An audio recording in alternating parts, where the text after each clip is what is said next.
Hey, so here's something that, as much as we may talk entrepreneurship, starting businesses, and hustling, there's a side that most of us, especially entrepreneurship YouTubers, don't talk about when it comes to being an entrepreneur or like being self-employed or just hustling.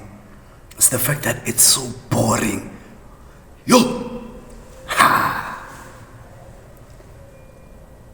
yo, yo.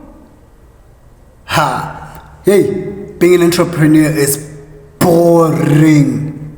It's boring being self-employed. You know, I am one of those people who, not to brag, what I like about myself is that I don't feel boredom as much as many other people describe it.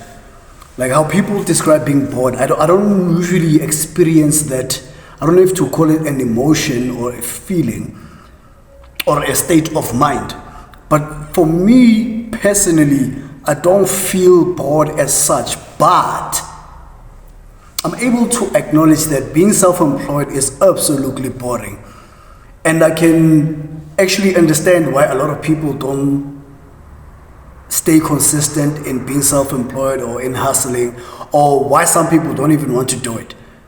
It's simply because it is so boring. So it also may depend on what kind of business you are hustling in, if you're self-employed or you're trying to grow the business in. But if you are in a business similar to mine, you will find yourself having seasons. Like the business is seasonal. Sometimes it's good, sometimes it's not. Sometimes you find yourself in winter just being terrible. It depends on how big your brand is, obviously, how big your following is. You know, following actually really counts online for almost any kind of business, and especially the creative side of business, like creative businesses, that is. But even if times are good,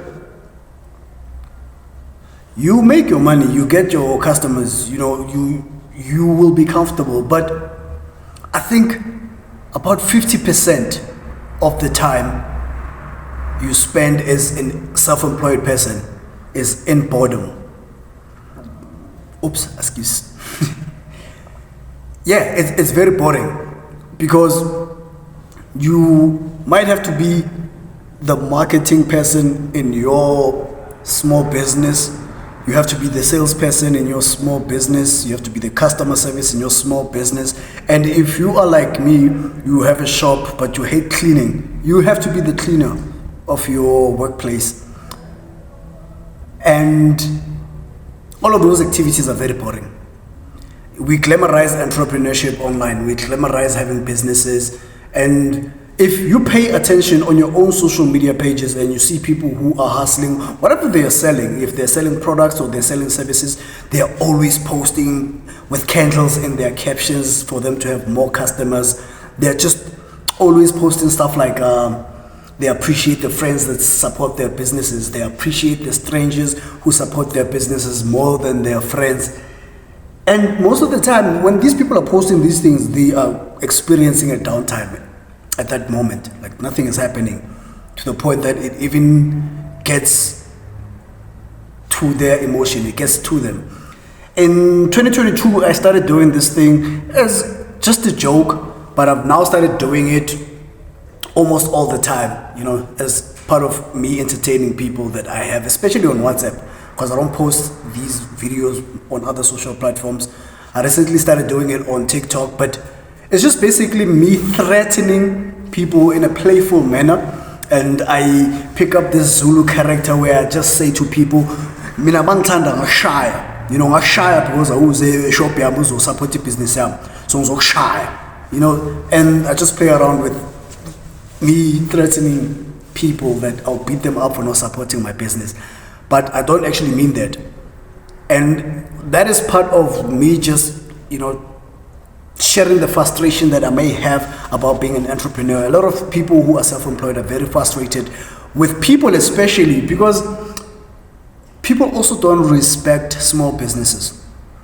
That should be a topic for another video, but people don't respect small businesses and black people in particular, I've noticed, don't really respect black-owned businesses either. You know, for me as a tattoo artist with a tattoo shop, I get the most respect from white people and from colored clients. Although I don't like classifying colored and black people in different groups, but politically in this country, they are sort of classified in different groups. And my personal experience, white people respect my business, colors respect my business, and then about 80% of black people respect my business. And there's this 20%, which is the people that get in touch with you the most. And that is also frustrating. It's also boring. This is not an educational video, so I'm just saying. So when you become self-employed, just be aware. You're gonna be bored. I'll see you in the next video.